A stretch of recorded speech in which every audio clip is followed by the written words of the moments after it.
Romanos 4, 18 a 22, diz assim: Abraão, esperando contra a esperança, creu, para vir a ser pai de muitas nações, segundo lhe fora dito, assim será a tua descendência. E sem enfraquecer na fé, embora levasse em conta o seu próprio corpo amortecido, sendo já de 100 anos, e a idade avançada de Sara, não duvidou, por incredulidade, da promessa de Deus, mas pela fé se fortaleceu, dando glória a Deus, estando plenamente convicto de que Ele era poderoso para cumprir o que prometera, pelo que isso lhe foi também imputado para justiça. Nossa reflexão desta manhã será sobre a fé legítima, características desta fé legítima, autêntica, verdadeira. Oremos a Deus. Senhor, nós te agradecemos porque já tens falado conosco através das orações, textos e músicas entoadas. Pedimos que agora tu continues a ser misericordioso, falando através da exposição da tua palavra. Ilumina a nossa mente e nosso coração para receber esta palavra, abraçá-la, ó Deus, com fé e vivê-la no nosso dia a dia. Apesar de mim, ó Deus, fala conosco, é a oração que nós fazemos, em nome de Jesus. Amém.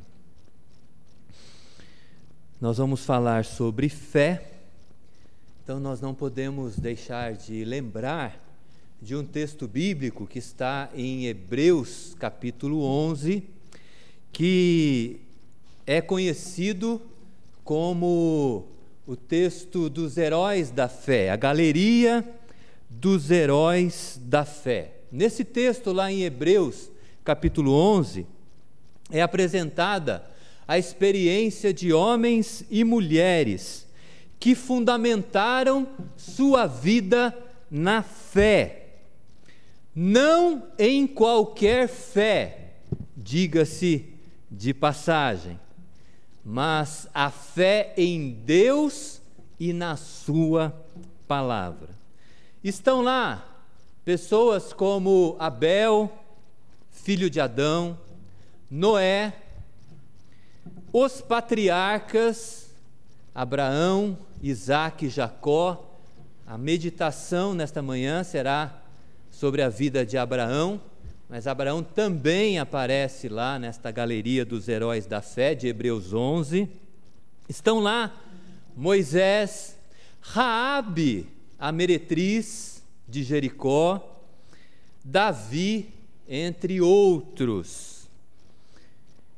O texto diz lá em Hebreus capítulo 11 que por sua fé em Deus e na palavra, essas pessoas foram usadas por Deus para realizarem grandes coisas. Nós sabemos, por exemplo, que Moisés fez o povo passar o Mar Vermelho a pé enxuto. Raabe protegeu os espias de Israel e foi liberta por Deus da destruição de Jericó. Foi poupada pelo Senhor. Mas muitos que aparecem nesta galeria aparecem como exemplos de fé, porém foram pessoas que por sua fé foram torturadas. Pessoas que por sua fé experimentaram açoites, escárnios, algemas, prisões, pessoas que foram apedrejadas, pessoas que passaram por várias provações, e na Bíblia sempre provação é sinônimo de sofrimentos, pessoas que foram cerradas ao meio. Eu lia essa expressão ali e não entendia bem, até que eu li um artigo que falava de uma tradição judaica do Talmud afirmando que o profeta Isaías foi cerrado ao meio pelo rei Manassés, segundo ordem do rei Manassés. Então, cerrados ao meio por sua fé, mortos a fio de espada. Felizmente, no Brasil, no nosso contexto, é difícil vermos alguém morrer por sua fé. Embora haja falta de respeito e tratamento indigno ainda com pessoas que professam a sua fé, independentemente da matiz religiosa, independentemente da inclinação religiosa, ainda há muita falta de respeito e tratamento indigno com pessoas que revelam possuir uma fé. Nessa galeria de heróis lá de Hebreus, capítulo 11, eleva-se a figura de Abraão, que nós vamos meditar nesta manhã, que é um modelo de fé para a nossa vida. No texto que nós lemos lá em Romanos, capítulo 4, nós lemos na liturgia, desde o versículo 1 até o 17, e no texto da meditação, 18 a 22. Ali há expressões que confirmam que Abraão foi uma pessoa de fé. No versículo 17, por exemplo, é dito que Abraão creu no Deus que vivifica os mortos. No versículo 17 ainda, é dito que Abraão creu no Deus que chama à existência coisas que não existem. No verso 18 é dito que Abraão creu contra a esperança, contra todas as evidências. Versículo 19 é dito que Abraão creu sem enfraquecer a sua fé.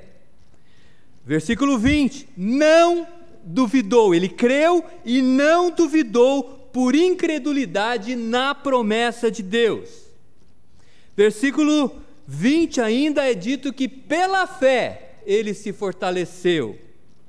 E no versículo 21 é dito que Abraão estava convicto de que Deus era poderoso para cumprir o que prometera.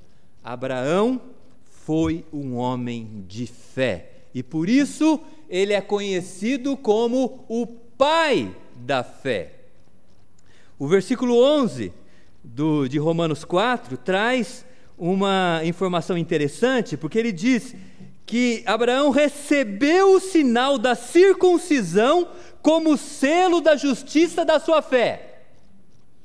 A pergunta que vem é: o que veio primeiro na vida de Abraão? A circuncisão, o ritual religioso judaico ou a fé? O que vocês acham? O que veio primeiro? O ritual ou a fé? O texto diz aqui que ele recebeu o sinal da circuncisão como selo da justiça da fé. Primeiro Abraão creu em Deus. Primeiro Abraão atendeu ao chamado de Deus. E como selo ou como sinal desta fé, depois Deus estabeleceu o ritual da circuncisão e Abraão o praticou. Antes veio a fé, depois a circuncisão. Isso nos ajuda a entender, inclusive, a questão do batismo. Nós, cristãos que somos batizados, eu falo do batismo porque o batismo no Novo Testamento substituiu a circuncisão do Antigo Testamento. Nós não somos mais, os homens não são mais circuncidados, né? O batismo substituiu a circuncisão para todos, homens e mulheres. Por quê? Nós somos batizados e o batismo é o selo da justiça da fé que nós tivemos antes de ser batizados. Então, Abraão é exemplo de fé para nós, cristãos. E aqui, nesta passagem, à luz da vida de Abraão, nós encontramos algumas características da fé verdadeira. Aqui nós, analisando a vida de Abraão, e se você quiser estudar a vida de Abraão, ela está presente, completa, a vida dele, em alguns capítulos das Escrituras. Gênesis 11, a partir do verso 31, é o finalzinho do capítulo 11, até Gênesis 25, versículo 11 também. Aliás, capítulo 11, 31, até 25, 11, quando narra a morte de Abraão. A sua vida é um exemplo de que a fé, uma característica da fé, é que ela é provada e deve ser aprovada. Essa é uma característica da fé legítima. Ela é provada e aprovada. Nós vamos experimentar também isso na vida, passaremos por provações. E eu já disse que provação é sinônimo de sofrimento. Vamos lembrar um pouco da vida de Abraão para concluirmos que de fato a sua fé foi provada e aprovada. Lá em Gênesis 12, é dito que Deus chamou Abraão para sair da sua terra, terra dos seus pais, e se dirigir a uma terra que Deus lhe mostraria. Abraão obedeceu. Agora, quando você analisa as circunstâncias desta jornada, da obediência desse chamado, Abraão estava na cidade de Ur dos Caldeus. Ele saiu de Ur e foi para Canaã. É uma viagem de aproximadamente 2.000 quilômetros. Qual foi o meio de transporte que Abraão utilizou? A sola da sandália, isso mesmo. Foi a pé. As mulas carregando a bagagem, não é?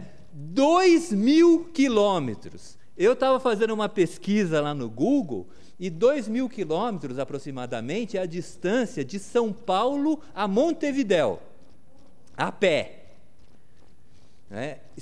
Foram semanas, meses de viagem, uma comitiva grande. E ele saiu de um lugar que era próspero naquela época. Ur dos Caldeus ficava na Mesopotâmia, que era a região mais próxima daquela época, 1.800 anos antes de Cristo. E Deus chamou Abraão: sai da tua terra e vai para Canaã. Onde é Canaã? Eu e Kelsey conhecemos um casal que ele tem uma propriedade em Rondônia. Eu não sei qual é o nome da cidade exatamente lá em Rondônia. Ele é louco, ele já é aposentado, ele é louco para ir para Rondônia, ter uma criação lá, tocar a propriedade dele. E a mulher disse para ele: jamais, nós vamos permanecer aqui em São Paulo mesmo. Aqui nós temos todos os recursos, né? E nós estamos aqui no século XXI, não é? Mundo moderno, né? E muitos de nós não ousaria fazer uma viagem para morar em um local mais afastado. Mas Abraão atendeu o chamado de Deus para sair da terra da sua parentela, para caminhar rumo a Canaã, uma cidade, uma região onde não havia nada.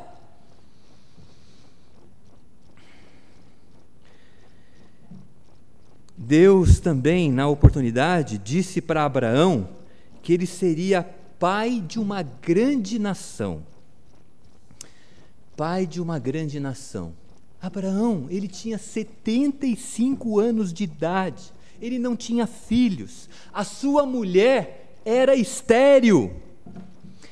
quase 25 anos depois, Deus apareceu novamente a Abraão e reiterou aquilo que havia dito: olha, você vai ter um filho, já tinha quase 100 anos, seu corpo já estava morto para gerar filhos, a sua mulher era estéril, e Deus disse para ele assim: eu vou mudar o teu nome, agora você não vai mais ser chamado eu estou falando Abraão, mas até esse momento o nome dele era Abrão, grande pai, pai exaltado, pai elevado, e passou a ser chamado de Abraão, pai de multidões.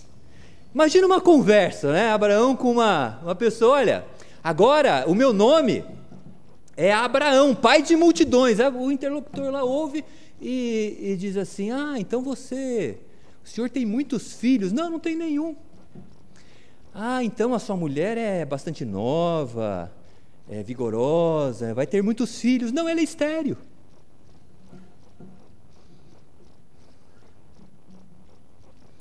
A fé de Abraão foi provada. E lá em Gênesis 22, Deus também pede, né, que Abraão ofereça seu filho em sacrifício. Isaac nasceu, contra todas as evidências, Isaac nasceu, se tornou um adolescente, né, nasceu em cumprimento da promessa divina, se tornou um adolescente, e agora Deus pede a ele que sacrifique o seu filho. Sem vacilar, diz o texto bíblico, que Abraão tomou seu filho, 2 dos seus servos, rachou lenha e subiu o Monte Moriá para oferecer o sacrifício. E o sacrifício seria o seu filho. O reverendo Hernandes Dias Lopes, no seu comentário, ele diz assim, ele conjectura, né? Ele fala: eu acredito que Abraão não tenha contado que o sacrifício seria de Isaac para Sara. Imaginem vocês, mulheres, né? Vocês aceitariam de boa o marido de vocês: olha, eu estou lá, eu vou subir o Monte de Moriá, tal, vou oferecer sacrifício a Deus, olha que bênção, marido, né? Vai levar o nosso filho, vocês vão adorar a Deus, tal, né? Mas o sacrifício é o nosso filho, né? Vocês trabalhariam bem essa situação? Certamente que não, não é? Então, ele conjectura que provavelmente, isso não está na Bíblia, né? Mas certamente Abraão não contou isso para Sara, que o sacrifício seria o de Isaac. Isso, pastor, revela que nem tudo, a gente não deve contar tudo para as esposas. Estou olhando para você só, não para minha mulher.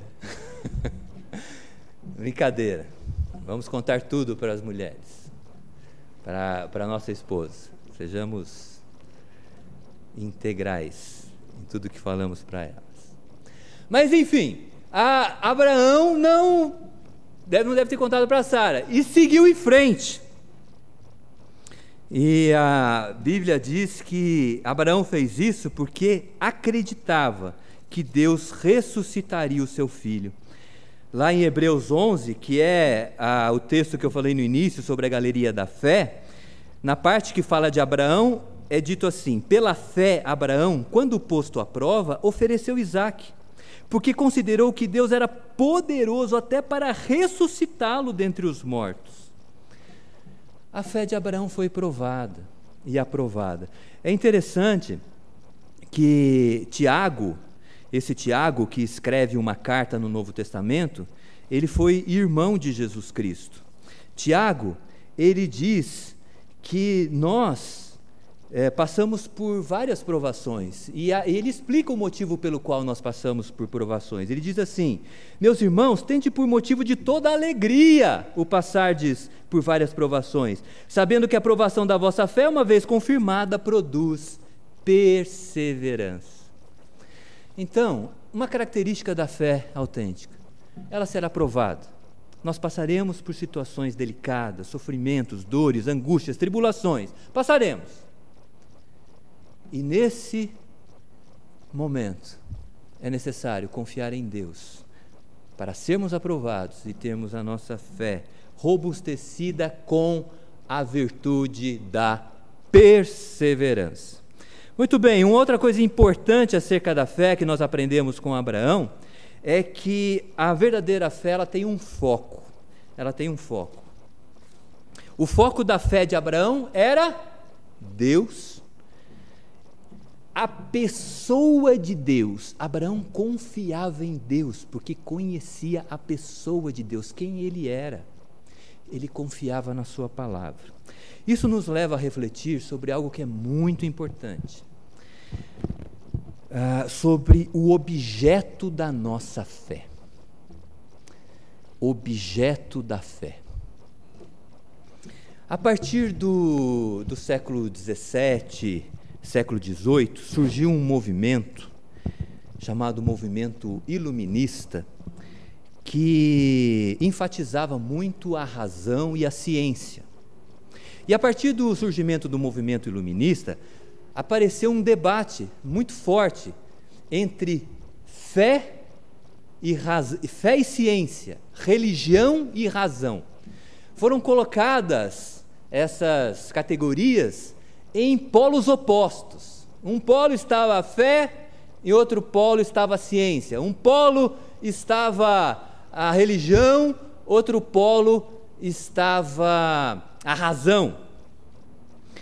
E se diziam, principalmente os iluministas, eles diziam assim: o religioso, ele não consegue ter pensamento científico. Já o religioso dizia assim: olha, quem não teme a Deus não consegue produzir boa ciência.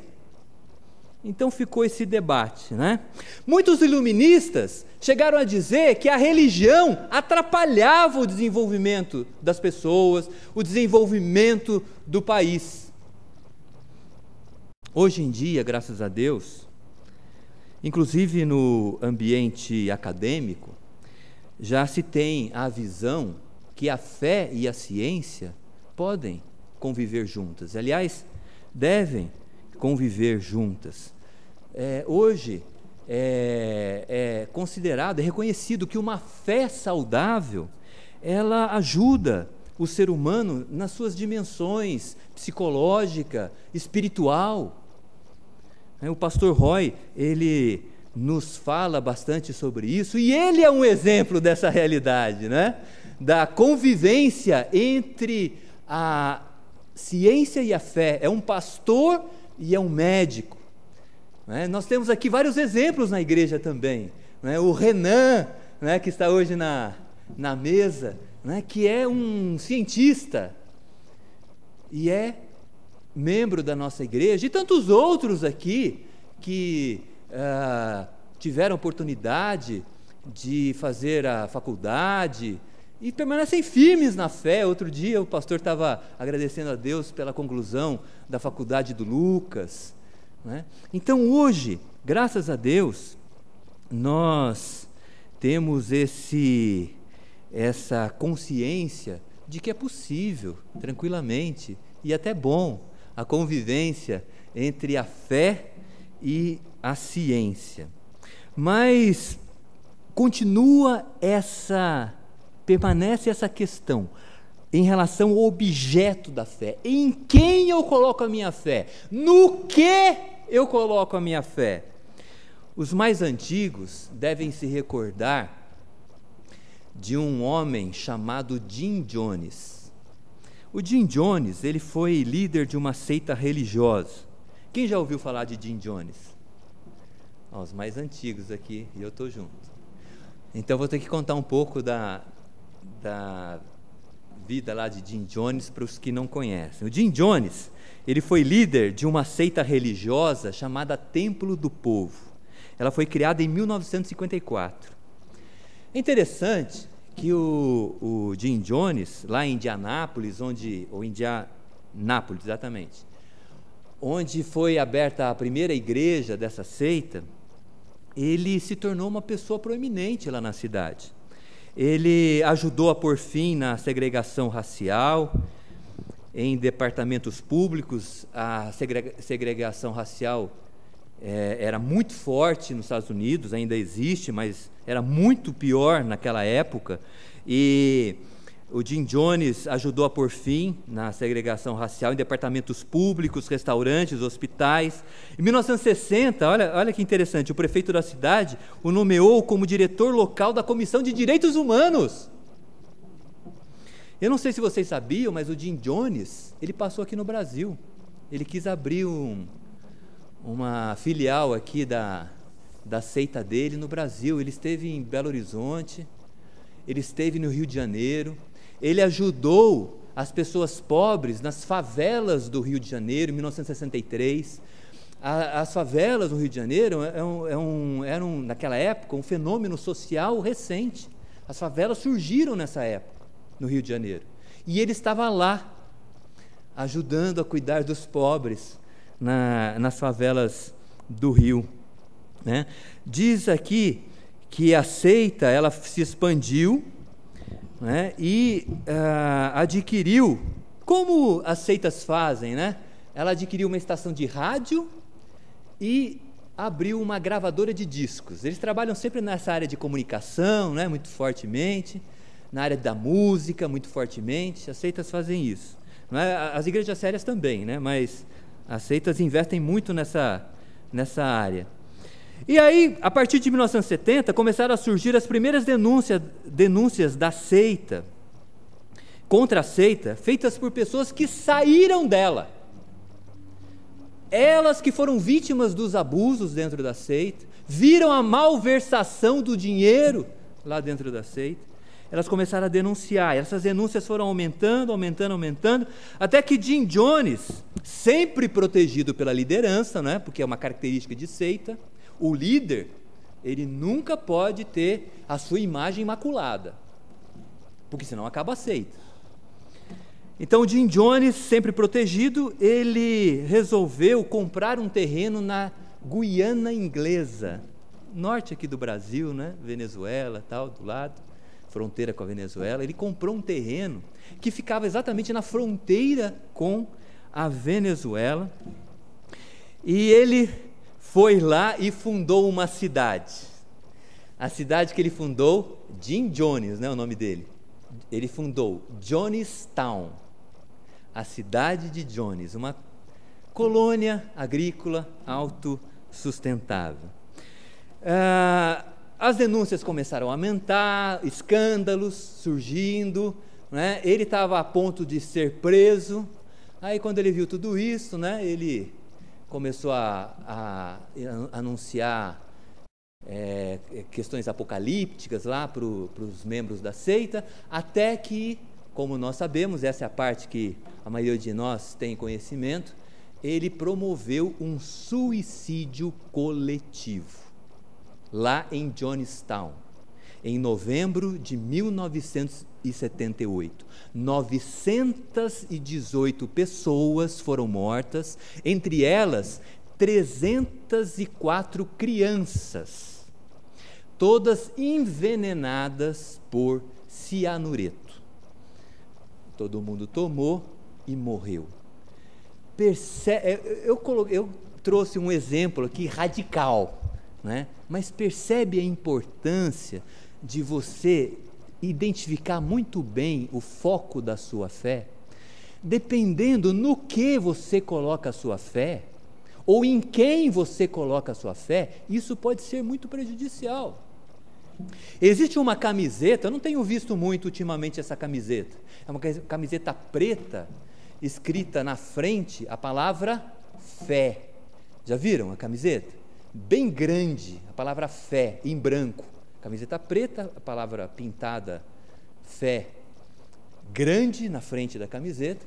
E a ideia dessa camiseta é que é importante ter fé, não importando em que ou em quem.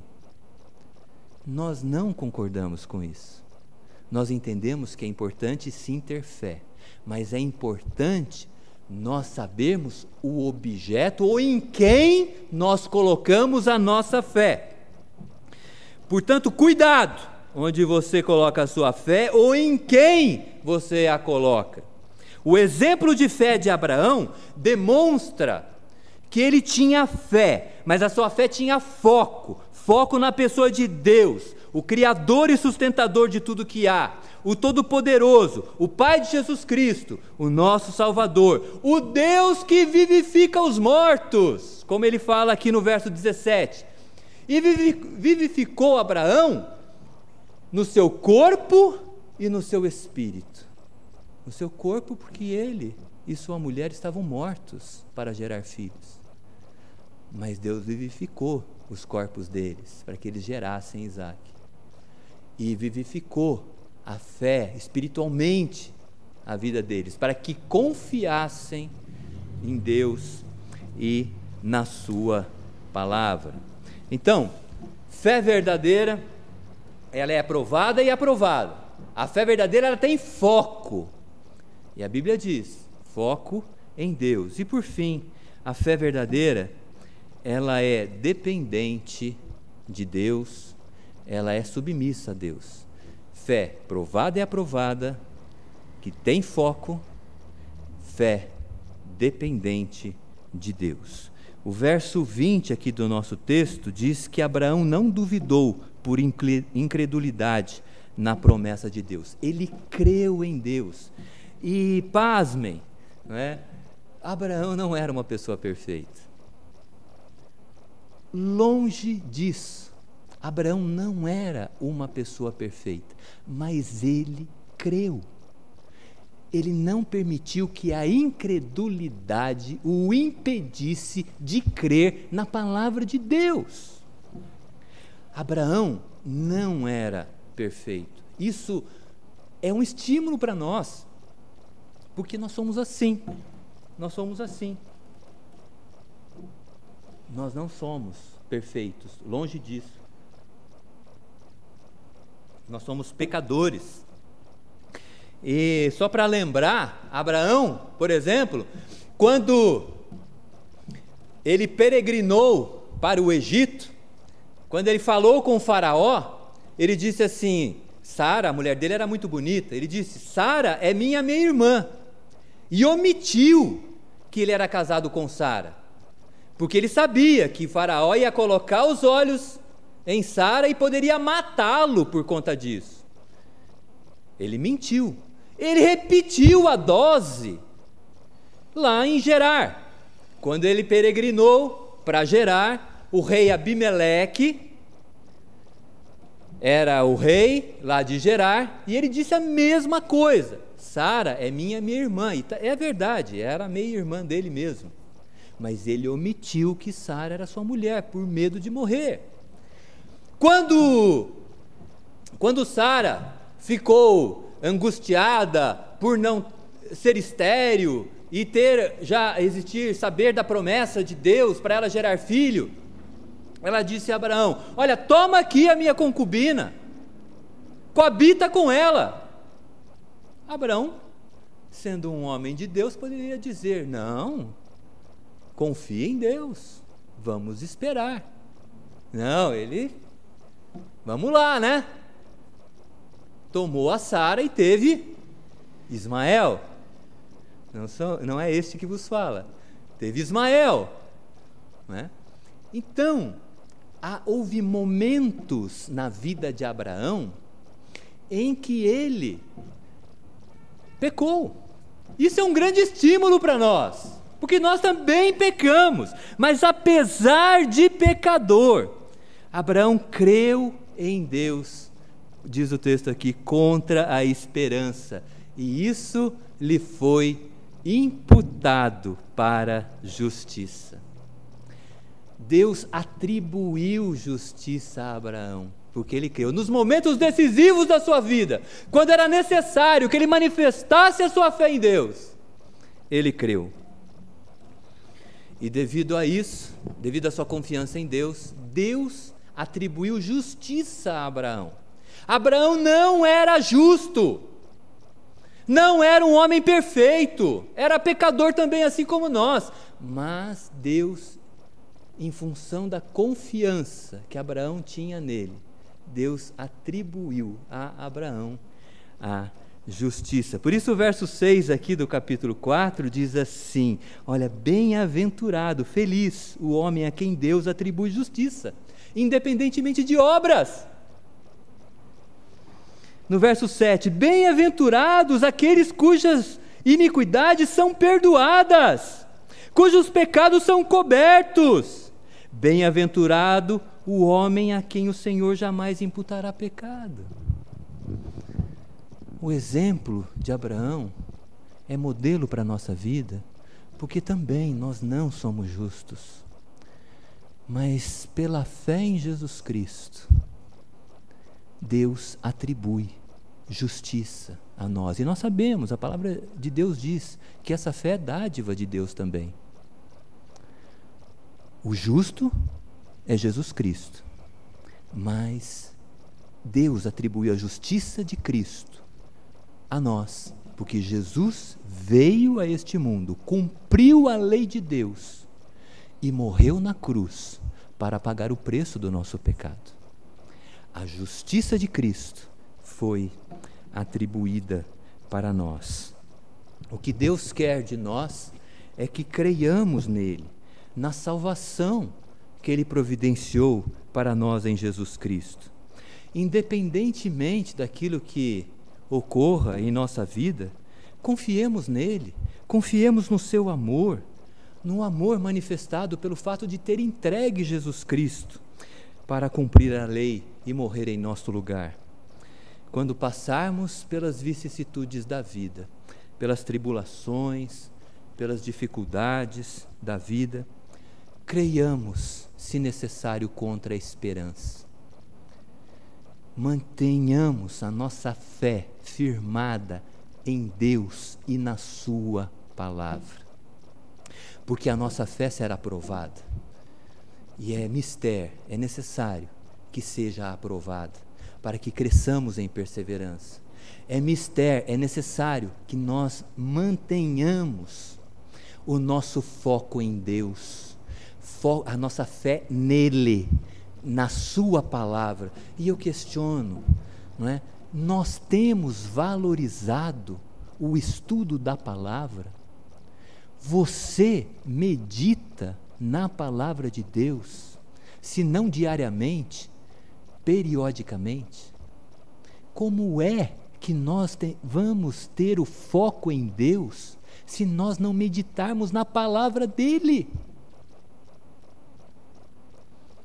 Foco em Deus. A verdadeira fé tem foco em Deus, na sua palavra, na verdade dele.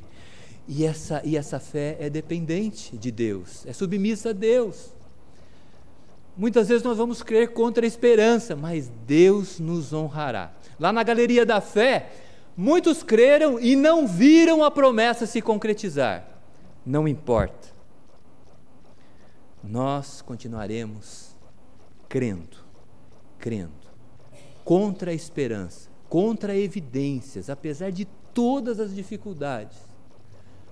Deus haverá de nos abençoar, de nos sustentar e nos dar aquilo que precisamos, não somente para passar a aprovação, mas para vencê-la também. Que Deus nos ajude a ter uma fé autêntica, legítima, uma fé verdadeira, uma fé que provada é aprovada, uma fé que tem foco, uma fé que depende dele em todas as circunstâncias, uma fé que crê, se necessário, contra a esperança. Amém.